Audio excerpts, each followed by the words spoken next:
So good to have you, everybody. We do owe Mike Green some gratitude for introducing Pat Yeah. to my world.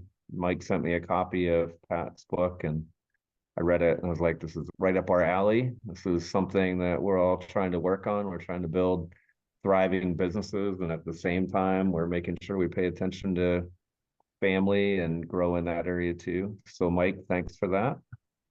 You're on mute. Okay, you got the hand wave. Yeah. Pat, I'd like to just turn it over to you. Thanks for joining us, everybody. Of course, Pat is the author of the Family Business Balancing Act. And right off the bat, anybody that takes the time to share their experience in a book and gets it done is impressive to me. And many of you got a copy of the book. And if you haven't read it yet, maybe you'll be inspired to read it after today. That happens to me sometimes. I get a book and then I meet an author or hear a talk, and then I think, okay, yeah, now I'm going to read it. So that's okay too. That's all good as well. But Pat's build a thriving business, and in the book shares kind of the good, the bad, and the ugly from this vulnerable place of sharing, yeah, the downtimes and the successes. And so, Pat, it's great to have you here today. If you want to find out who anybody is and kind of ask people some questions, that's great. And if you just want to get into your work and then save some time for questions, that's okay too. For all of you, there's a handout that Pat prepared. I'm going to go ahead and put the Dropbox link in the chat so that you have that. And yeah, everybody, thanks for being here. Pat, thanks for being with us. Well, thank you. Boundaries and balance, it's something that's difficult to find. And when we talk about balance, what on earth does that mean? Because it certainly isn't 50-50, right? So having a balanced life's tough. Anybody has any questions, just, don't hesitate to jump in. Tell you a little bit about myself. I was raised by a single mom. My dad left when I was 5. My brother moved to be with my dad. And so, single mom, teacher, we didn't have much money. And I didn't really know that we didn't have any money. But, as I went along, eventually I went to college and married my wife, Brooke, and went to work for a really large chemical manufacturing company that I was a territory sales manager.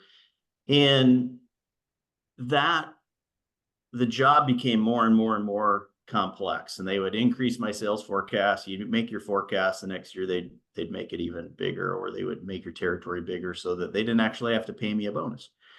And on my son's 4th birthday, I realized that I had spent one entire year of his life driving, and I had to make a change. And so at the time, this was back in the late 1990s. At the time, I was working with a financial advisor at Edward Jones, and I want to know what it was like to be financial advisor or a stockbroker back then, and realizing that I'm getting into a completely new career, giving up paycheck, expense account, new vehicle every 18 months for the chance to open my own business.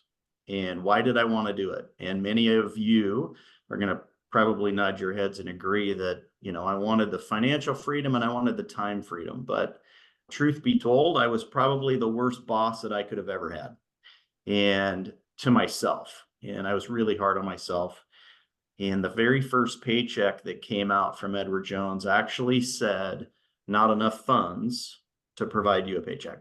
And, I have 2 little kids, supposed to be, have more time freedom, whatnot. And I was doing what my dad had done. My dad was a workaholic, and he modeled that to me. I spent some time with my dad every other week or every 3rd weekend. Most of that time was at his work.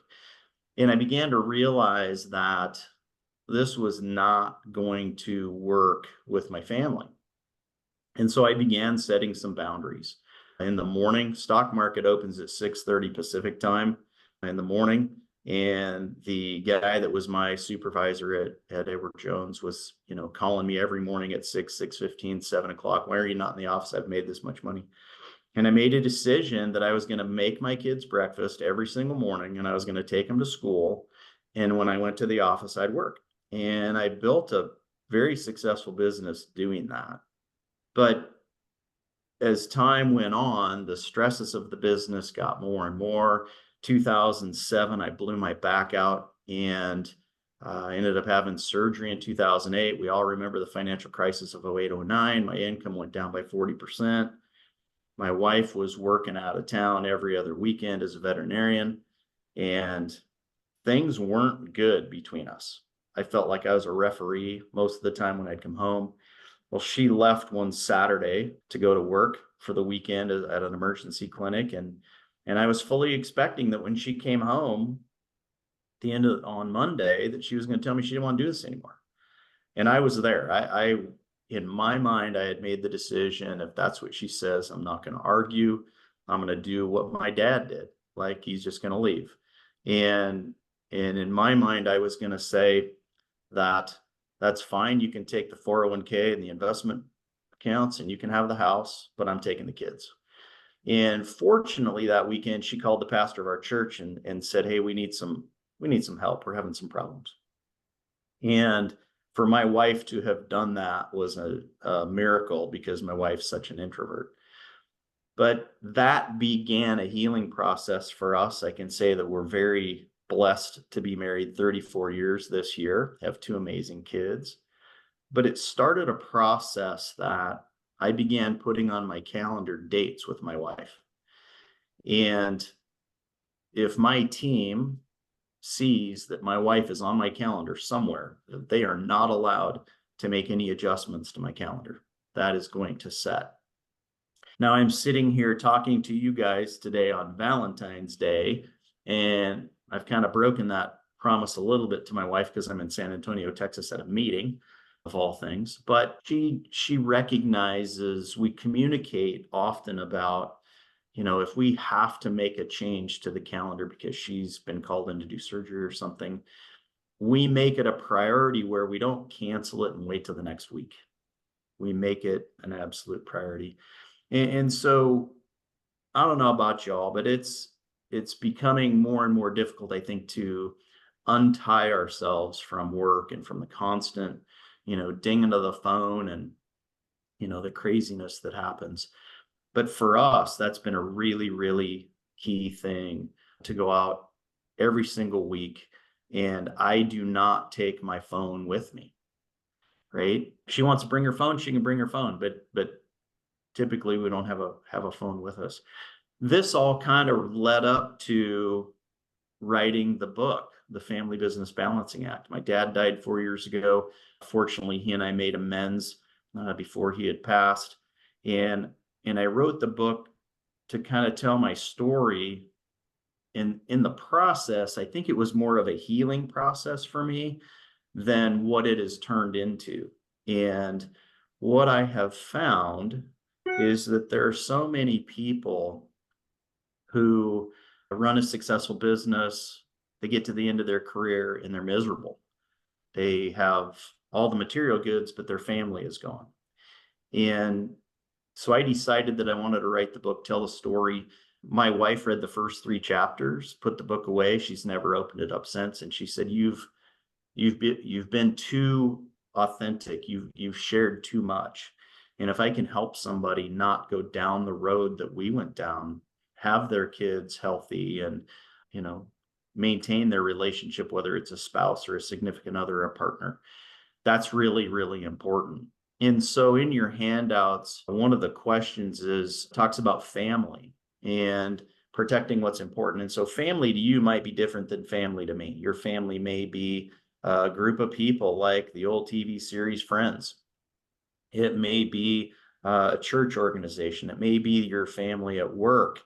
It may be just, your significant other. And whatever that is, that's truly important. And so how do you protect it? And when you begin thinking about that, those are the people that you really need to be able to be authentic with. And when you're vulnerable to somebody, not to an entire, world audience, but you're vulnerable to somebody and you share the things that you're struggling with, it's absolutely freeing. When I began to share some of the things that, were holding me back to the pastor at my church, and then to my men's group, and then to my wife, we've been married for 15 years and I hadn't told her that I was molested as a child. Getting that out there and being able to talk about it, yeah, there's pain associated with it, but it's very freeing to be able to do that. And so in your notes, I would just, write down, how do you define family, or who do you think of when you think of the people that are really important in your life? And I would ask you to do that. And after today's session, take a couple of minutes and call those people and say, hey, I've been thinking about you. You popped into my mind today. Just want you to know how important you are. And the impact that you could make in their day and in their life might be monumental. You don't know what they're going through. And I think people's names pop into your brain for a reason. And when that happens, I think it's really important to reach out to them. So think about that. Who is it that you can be authentic with and vulnerable with? And what I've tried to do over time is be authentically myself all the time. And, Mike has helped me realize that I am good enough for whatever the situation that I'm putting myself into. And I think once you do that and you become an authentic individual, it's also very freeing. Somebody said that holding in that pain is difficult. And then there's the stress. You're all leaders, right? You never have a stressful day. I never have a stressful day. Stock market had the biggest drop in several years yesterday, and fortunately I didn't get any phone calls, but we all have a stress. And if you could see my slide deck, I have a picture of somebody holding their head, and stress is kind of blown up around them. Stress is a bad thing if you don't get rid of it. And everybody gets rid of stress in different ways, whether it's going out to eat or going for a walk. I went for a power walk this morning before we got on this. I should have spent more time trying to figure out how to share my screen. Never experienced that before, but it is what it is, right? You roll with the punches. But stress can be really, really bad. And thinking about, as a leader, oftentimes we feel like we have to be it all. We have to know all, we have to do all.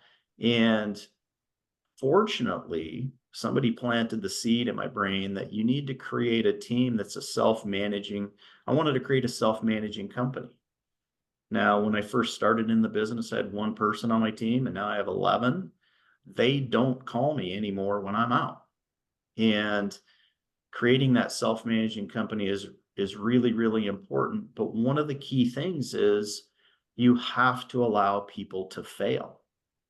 If you are trying to create a self-managing company to give you some of that time freedom, and you go away for a couple of days and you come back and somebody makes a mistake, how you respond to them is going to dictate whether or not they're going to take ownership and be responsible and willing, right, to make decisions in the future.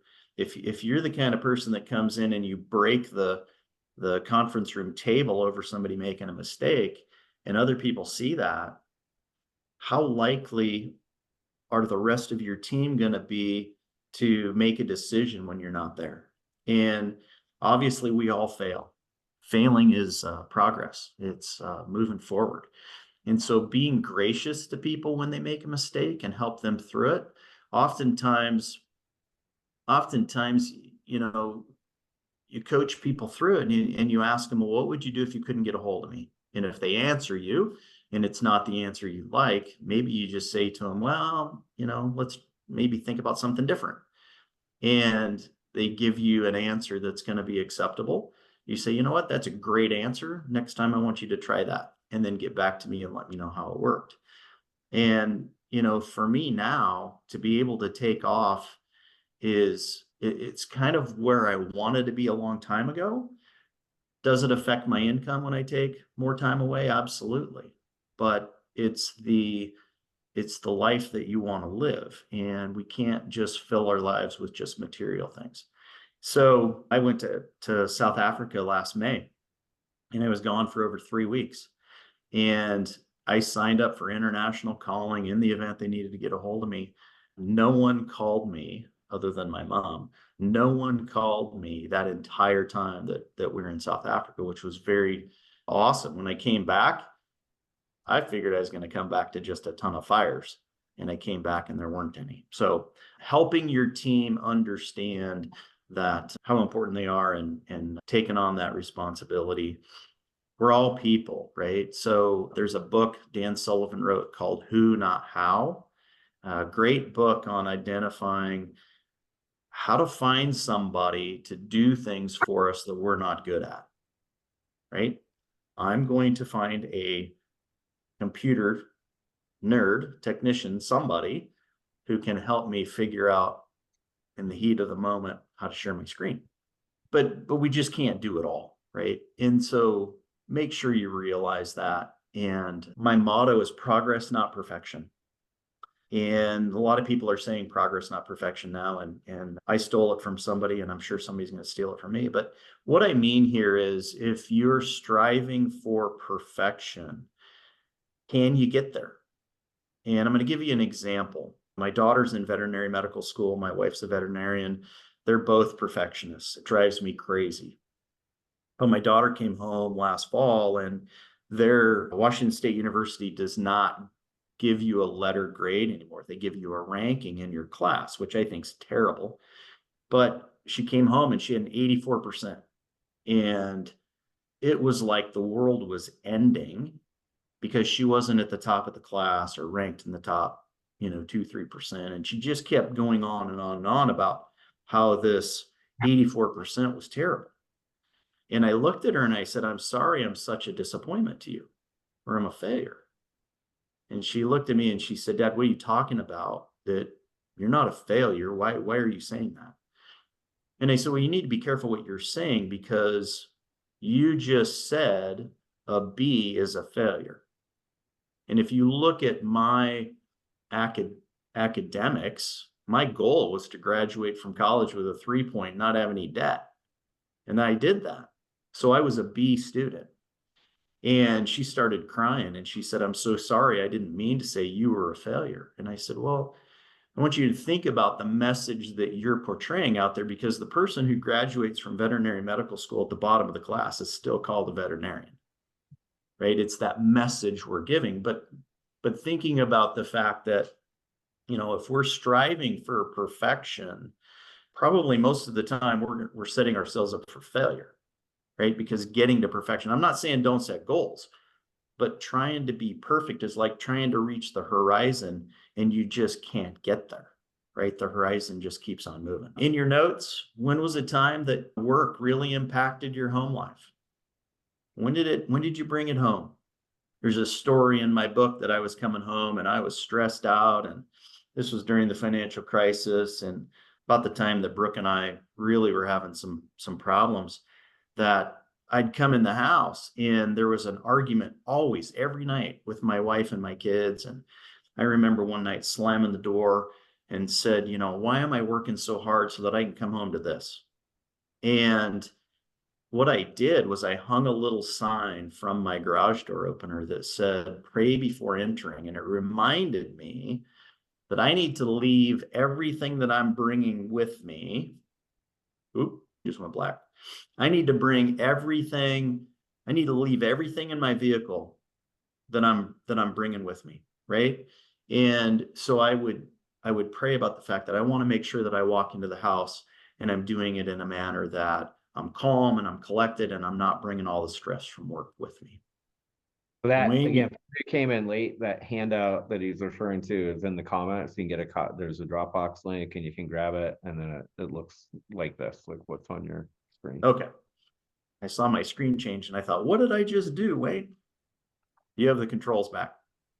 Yeah. So thinking of those things and trying to not let stress in, it's difficult, right? I mean, I'm not sitting here telling you that I don't come home stressed sometimes, but I look at it differently and I have conversations with my wife that's different. I wish you could see my slide deck, because I have the gentleman holding up just a massive amount of paperwork above his head. And what that picture would represent was that there's only so much that we can do. We only have so much emotional energy every day. And if we spend all of that emotional energy 100%, 110% of it, day after day after day, and then go home, how much do we have to give to our family? There's not much left. Now, there's times that you do have to give it all. My wife sometimes comes home from the veterinary clinic where she's had emergency surgeries all day and she's spent. And, we have dinner, probably aren't going to say much. And I know that she needs to go sit on her iPad and just decompress and play solitaire. That's what she does. So when she's doing that, I know she's had kind of a pretty tough day. So try not to bring it home.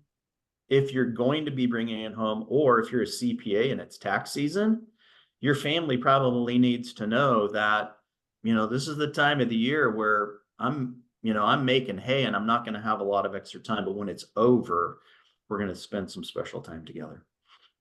My screen just changed again, Wayne. I don't know kind of what you did there. And but, we're all here. We can everybody. Your verbal description of your slides, by the way, just to kind of reassure you, like Scott did, when you verbally describe what's on there and why it matters to you, that's as good or better than a slide. Okay. So I should go back and kind of go through and tell you what the pictures are. Green, yellow, and red. It's in your mind. That's great.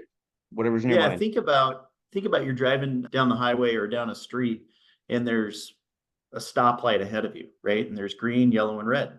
And I learned this way too late in my career, but as we all know, we've heard the saying death by meetings, right? There's just meetings and meetings and meetings, and we can just get to the point where we get nothing accomplished. And I was at a conference with ClientWise last fall, and they talked about the concept of green, yellow, and red. And so my first slide is a green light pops up. Hey, I'm all in. I'm going to be on the meeting with Wayne and the crew. And, yes, I'm going to take this meeting. Yellow would be something where, it's probably important, but I don't think I need to be there. I'm going to delegate that. Somebody else is going to go to the meeting and they're going to give me the cliff notes. And red is not going to go there. And I'll give you an example of a red meeting. I was invited by our managing partner to go to Mexico on a trip that he had put together for a bunch of people in the company. If you sell enough life insurance policies, their trip's paid for. And he asked me to go to present on how to build the wealth management side of the business versus the life insurance side of the business. And my wife can't go. It's a time where she can't take more time off. We're fortunate in that we take the month of January and I work remote. And we're in Texas. Well, he asked me to come and he's going to pay for my whole trip. And I just said, no, I'm not going to attend that event. And so I think setting those parameters in your brain, is this a meeting that I really want to take? Is it that important? And just try and set that up. And it's been absolutely amazing for me because I'm now doing it with my team. Because if you have a team of people, they're getting inundated with tons and tons of meetings as well. So think about that green, yellow, and red, and maybe that'll give you some freedom. Next picture is a picture out of my book that I have a goals book, and you have to figure out what's important to you. Simon Sinek wrote a book, Start With Why. So what's your why? Why do you do what you do? And for me, it's my family. And when I talk about how important this is, Simon Sinek talks about if you have something that is really, really important, that it's really your why, you'd take a bullet for it, right? I'd stand in front of a bus to protect my family. And so my goals book, when I first started in the business, I had to ask 25 people a day to do business with me. So I do a sales call and ask them to buy or sell something. And it was a grind to start out and think, I got a pile of 25 quarters and I'm going to move one quarter from this side of the desk to the other side of the desk for everyone I ask. So I broke it up into pieces. And my goal book is a picture of myself and my family. And I would make 5 phone calls every morning for my family before I did anything. And then I would turn the page, and the next page was my daughter. The next page was my son. The following page after that was a picture of a jet boat for Whitewater in Hell's Canyon. And then the picture after that was a caribou, because I've set a goal that, by the time I make $100,000, the first time I'm going to go to Alaska and go caribou hunting with a buddy of mine up in the Arctic Circle. But the material stuff had to come last. And that was my motivator of, if I can't make 5 phone calls for my family, I need to do something different. If I can't make 5 phone calls for my daughter, I need to do something different. And for my son, so on and so forth. And so what is your why? And, maybe think about, rate yourself on that boundary, or what is it? Why am I doing what why am I doing what I'm doing? I just looked at Mike and I'm getting these peering eyes looking at me, and not really, but I'm pretty nervous. You did fine. Yeah. So one thing I was just thinking, I have my book here and I have all the highlighting, and maybe like we could all like get your slides later, like that could be helpful and we could take a look at it. I was would you be okay if some of us shared what was impactful about the book to us? Absolutely. If somebody wants to put something out there or ask me a question. So I was ready. I want you to know, like I tell the people here, and that's not going to work because it's a virtual background thing, but there's lots of books I get that I just kind of like glance at them, and there's one I'm reading right now. There's a lot of highlighting and writing in. Yours, when I grabbed it off the shelf this morning, has a lot of highlighting and writing in it because it spoke to me. Like it connected with me. And we have in our group, like Loretta and Melissa are here, so we have moms as well as dads. So I think that, and I think it applies, even though it's about being a family man. I think it applies to everybody. I also think it's good in that you're writing from your perspective on society and men and work and prioritizing things. And one of the things that I really connected with was, it says there aren't enough good father awards, but there's probably not enough good mother awards either. And you write that society says that men should prioritize family and work equally, all while sending constant signals that men should put work above all else. And I think probably some of the moms would say that they've kind of experienced that too. In their case, Sure. they should be the ones to continue to manage the household and do all those things and cook and everything. And they should also, like Right. we're all kind of dealing with that. By the way, have lots of energy left at the end of the day, right? Yeah, and you talk about credentials, what credentials, and you're in a credential type of industry, as is Brendan, and you said, would it be a credential for teaching your son to fish? That's the part where I had tears when I was reading it. I was like, shit, like I put so much stress and pressure on what kind of business did I build, and I think about it so much, but that was really a gift to me to think of that way. I appreciate that. Speaking of, teaching a kid to fish, so I have a degree in economics and plant science. I jokingly say that, I want to learn how to grow money, but my son, he was all about wheels and motors, right? And I'm not a mechanic. I take more skin off my hands than, nuts off of bolts when we're trying to work on something. But we used to buy engines that were blown up, and we'd take them apart in our garage just to figure out how they'd work. And was I perfect at it? Absolutely not. But I think spending that time, we all are working with a coach, right? We all probably need some coaching in the area of taking care of our family and raising our kids. And Mike tells me about making experiences. That's truly, truly important. Something else I wrote in the book, that my son had a hearing problem. We didn't know it. Found out 9th grade that he had auditory processing disorder, and we were really hard on him with school. And I think Brendan did the legacy letter. Is that right? That I taught a program called Letters from Dad, and I wrote my son a letter after all of this about all the things that I appreciated about him. And it wasn't really a letter of apology. It was that these are all the things I see in you that are awesome. And later, my son told me that he didn't commit suicide because of that letter. It still breaks my heart. the impact of those little things, right? The legacy letter, if I'm gone, what's going to be the story? But maybe there's a letter you need to write to your parents to let them feel appreciated. But some other things that I want to talk about. Does anybody else have something they want to throw out? Yeah, I do.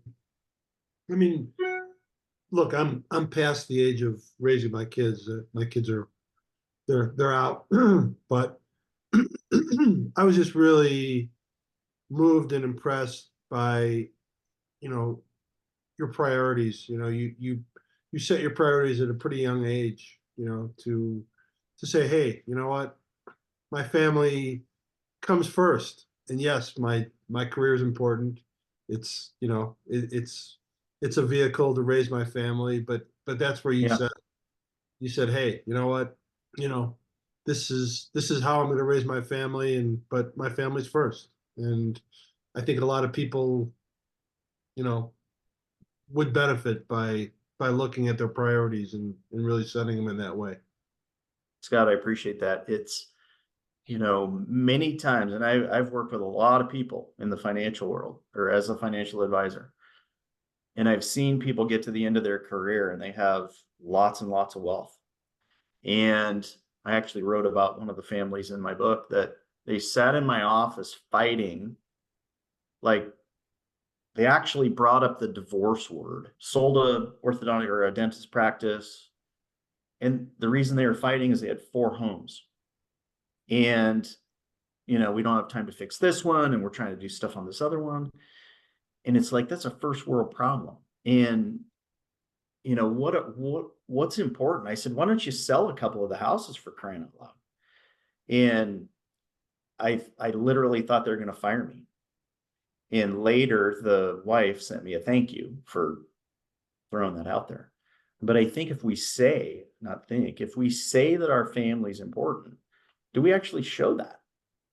How many times do you go out to dinner and you see everybody around the table and everybody's on their phone or their iPad and they're not even having a conversation? We need to be able to cut that tie. So, yeah, so the reason I wrote the book and the reason I talk about it is truly to help people. If I can get that message out there and I can have one parent save, and I apologize up front if this hits somebody wrong, but if I can have one parent write a letter to their kids or their parents or something that impacts them like the impact that it had for me with my son, it's all worth it, right? And to be that authentic or vulnerable, it's pretty challenging, to be honest with you. To save a marriage, maybe. Are we truly fighting over some material thing? And it's little things that build up, right? It's not the fact that you left the top off the toothpaste. It's the fact that all this stuff built up and the toothpaste was the breaking point. So, building a company that can self-manage, if you're able to do that. I mean, if it's just you, I understand it's pretty tough to build a self-managing company. But if you can, I would encourage you to think about, how can I do that? I can give you some ideas on building that. But then what's your exit strategy? I'm in the middle of this process. I had a dinner meeting last night with a gentleman. We were talking about me selling my practice to my 2 business partners, and what is that going to look like? And, moving more into getting out and doing public speaking and coaching, and the transition that we're all eventually going to go through. And, you've never seen a hearse with a trailer hitch. So really, what is the importance of what we're doing in our lives? So hopefully the book can give you some of that insight. But if you want to have another conversation, or if you know somebody or an organization that I'd love to have an opportunity to speak to. There's still questions or time for a question? Yeah, absolutely. This is on you guys, so it's your time frame. Excellent. 1, I didn't even know if my mic was on or not, so I'm glad that worked. 2, thank you for your time. I got enough information about what your book's about to it pique my interest. I'll definitely be getting it. So mission accomplished on your end. I will be going and buying your book, so thank you for that. But Thank you. you made a comment about the striving for perfection. And I Mhm. wanted to ask your opinion to maybe plant some seeds in my head on how I can handle that area. Because I notice what I do for a living, what my business does right now, perfection is what I shoot for, Mhm. knowing that I will never hit it. It's not, nothing's perfect on this side of heaven. So I'm okay with that. But I still have to shoot for it, because if I don't, I'm always gonna land a couple steps behind where I shoot for. Sure. But I do notice that when I shoot for perfection, I get that feeling knowing at the end it's not perfect yet, and I'm still challenged by that. Any ideas on how to stay shooting for it, but yet not shooting for it in the way you said it? Well, I think it's mentally going into the gap, right? Of, are you beating yourself up when you're done because it wasn't completely perfect? I think that's the struggle, right? Is, are we going to beat ourselves up because we didn't do something absolutely perfect? And I don't know what you do, but I'm assuming maybe a finished carpenter or Yes. Stair building. stair building, spiral stairs. Are you the You guy name that it. builds? You name it. I Yeah, do. stairs need to be pretty close to perfect, right? Because you don't want one that's a half a step. But I think it's, how do we respond at the end? So I give a presentation today. I'm going to beat myself up over this, right? Because it was far from perfect. That it's, then what do we learn from that, and how do we go into the next build, the next presentation, the next whatever it is? And what I hope that you get out of this is that if we set the bar so high that we can't get there, we set ourselves up for failure, right? So we feel miserable when it's over. And if I look at it as an unskilled individual and I see a beautiful work of art, right? How does your client look at it? Do they know that there's an imperfection? And sometimes imperfections are their own beauty. So Gotcha. I don't know how to solve that. I it's about, how do you respond to yourself when it's over? I appreciate that. That is something that I'll add to my list of how I'm handling that issue. And I'll just Yeah. spend some time meditating on that answer. I appreciate it. Thank you. And Yeah. thank you for sharing that you're not home for Valentine's either. I'm on the East Coast. My wife's back in the Midwest, and I'm feeling guilty about it. So thanks. I made a very nice dinner. I came home from work and my wife was like, "What's the matter? Like, there's flowers and you're making me dinner that's not normal." I mean, I make dinner every night that she works, but I was making a special dinner. It's something that she really, really liked. And, she likes tequila. So I had a nice bottle of tequila in a wine sleeve. And she goes, "Another bottle of wine?" I go, "No, it's not wine. It's a nice bottle of tequila." So that was before I left. So, Well, again, thank you very much for that. oh, you're welcome. I appreciate the question. I have a question. Yes. First, Kenny Chesney has a really cool song about tequila. Maybe you could play it for her, for your wife. Okay. It'll be appropriate for Valentine's Day as well. Yeah. It makes So- makes your clothes fall off. There we go. Can I, okay. I'll tell the story after this. Okay. Go ahead. All right. All right. 2 comments and 1 question. Thank you for being here. You're not allowed to beat yourself up when you hang up. That's an order. Because this is good and this is great. And don't do that. That's all. Number 1, you're welcome. The value of reading your book as a woman, as a mom, Mhm. was so great for me, because it made me feel like I was peeking into the mind of my husband.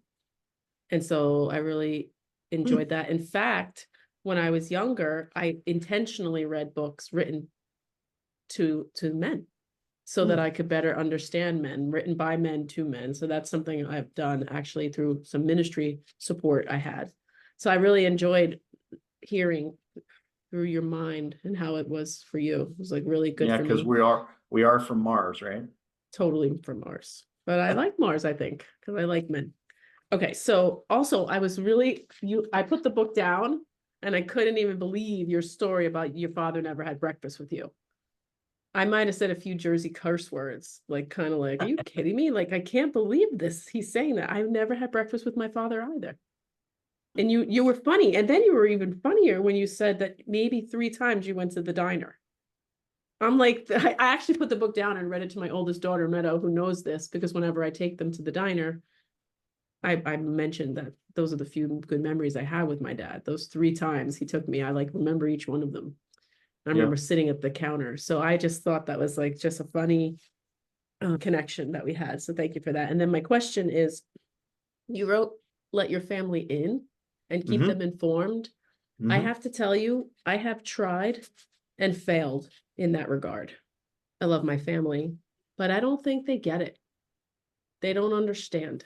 I go home and I tell them about, you know, a client's order that went to the wrong place or something that changed or whatever challenge or whatever lost sale or, you know, insert challenge, business owner challenge. I don't really think they get it. And so I have stopped talking because then I'm angry. Like now I'm trying to let you in and I'm not receiving back that kind of comforting, you know, it's like it just doesn't happen. But not trying to give like a business builder plug here, but now I get that from the business builders. Like now I don't really need to be so understood at home. I just go home and I'm funny mom and I make an amazing shrimp scampi for my husband and I don't tell them all of the problems. But it does feel That's what I made the other night. it's a good so dish. funny. I mean, who doesn't like shrimp scampi? I mean, Yeah. I make it really good. But anyway, I don't. And it does feel like I'm like, and I don't know if anybody else feels this way, but I do feel like my family doesn't truly know me and my work me. So the first thing I want to say is that you didn't fail. You didn't fail. They don't Say more. understand you. So does that mean you're a failure because they don't understand you? My mom and dad both taught school. And when I was first starting my business, it was, you know, I didn't take vacation because if I didn't work, I didn't get paid. And my mom would take the summers off. She'd have spring break, you know, long Christmas breaks and all that. And even to this day, my mom's 86. She does not understand mentality of self-employed. She didn't get it. Like, and I think sometimes people just can't understand that. But you're their rock, irregardless of if they understand that situation blowing up, you're still the rock, right? I mean, so you're not a failure because that happened. You're just venting. And, you know, some people don't vent. Some people just let it build up and build up and build up, and then you start feeling horrible. Have you ever maybe talked to them about why you open up and talk about things at work? You know, I think I just feel like I have this whole world that I'm in that they're not aware of. And when I try to make them aware, I don't think they understand. I'm like, it's like little digs, like, oh, mommy's on a work call. Maybe not dig as hard as it feels. Maybe I exaggerate it, right? Yeah. I'm probably adding fuel to that. Like you're adding fuel to how bad this went when it really didn't. But I think that I feel like it did. I know, but it's just like I feel like my family doesn't care. We lie. We're the worst to ourselves. I'm reading a book right now that says we're such assholes to ourselves. It's so true. Yeah. Yeah. But anyway, I don't know. I guess maybe just the thought that you said that they let them in, you know, it just dawned on me like maybe I should just lower my expectations, letting them in. Maybe they're understanding more than I think they are. Maybe it matters way more to you than it matters to them. Probably. Right. Yeah. You know, there's a picture, and I don't know the exact quote. Somebody's going to know it here, but there's a picture of a little boy on a beach. And basically the message is, you know, the little boy really doesn't care how much is in his dad's checkbook. Right. It matters that his dad's with him. So maybe, you know, maybe it's matters more to you than to them. It's frustrating to you. Like, you know, I got chewed out. I wrote it in the book. I got chewed out by a gentleman in front of his entire executive team. And it was the most unprofessional I have ever been treated in all of my life. And it was a personal attack that, man, when I left, it did unravel my day. And I went home and I tried to explain that to my wife. She didn't get it. Like, you know, she might get chewed out by a cat owner, you know, because something didn't go as planned in surgery or whatever. but she just didn't understand how that could happen. So I think you're beating yourself up.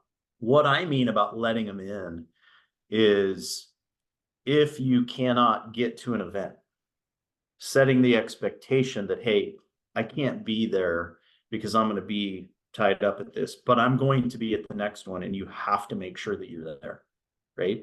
And don't show up with your laptop or your iPad or your phone and working on those orders. Be present when you're there.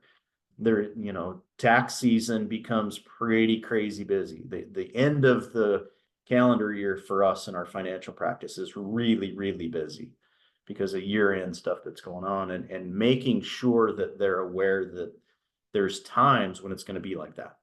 It just can't happen every day. So thank you for your question and comment.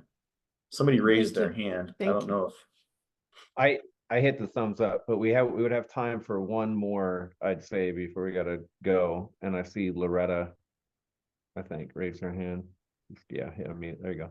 So I just wanted to say, I get what you're saying, Melissa. I mean, my kids don't live at home anymore. They're out on their own. But I have my husband and event, and he wants to fix problems, but he's never been in business. And it struck me, maybe the kids, if you said, explain to them they might be thinking like, well, Mom, if it's so bad, why are you putting yourself through this?